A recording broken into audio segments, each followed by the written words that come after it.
first came to CU Boulder in the spring to perform for the Oyate Club, and that's where I met Tanea Winder. She opened for us. I had heard of her before, but I never saw her perform or met her, and she was an amazing poet. We're kind of on the same wavelength artistically, and also, our past, working with kids and wanting to make home and the future of our community is a better place by working with kids. So she asked me to come out and spend some time with her Upward Bound students and perform.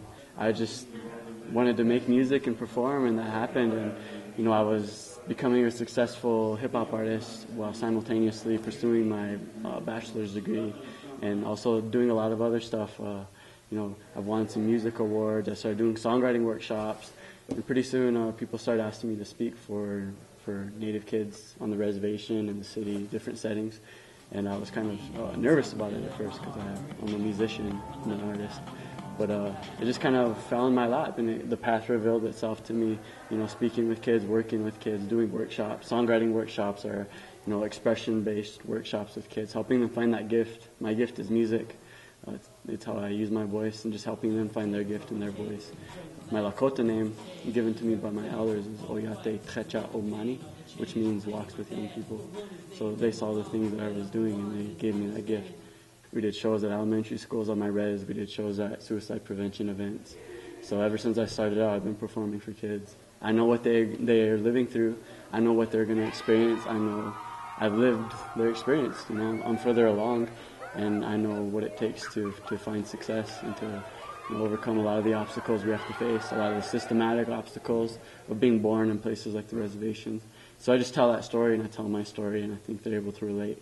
When I first started out making music, when I was a kid, when I was a teenager, I was just trying to mimic what I was hearing on the radio, but I wasn't listening to a lot of the poisonous stuff. I was really into more of the conscious type of hip-hop, so I was just trying to mimic that.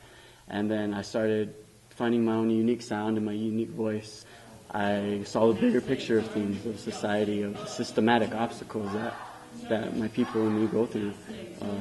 I saw the way society just doesn't know about Native Americans for the most part because of history, because of the education system, because of the horrible things that were done to us and never talked about. And I realized that does a disservice not just for me, but for non-natives as well, not knowing the history of this country. When I first left the res and moved to a big city like Chicago for college, I became very frustrated when I realized how much people don't know about Native Americans and how ignorant they were towards us, and some of them, how insensitive they are and how they hold these stereotypes against us. It was heavy and it was a lot. It was culture shock. I realized that I shouldn't let the frustration drive my work.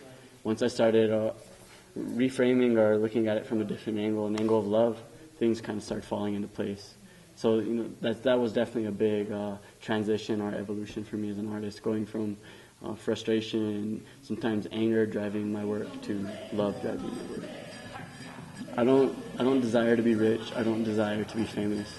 I just desire to make a living off of doing what I love, which is stuff like this, and working towards myself, my people, my family, the people I love, these kids, other Native people being happy, healthy, and respected. For me, that'll be a measure of success, and happiness, and health, and respect for ourselves and from others.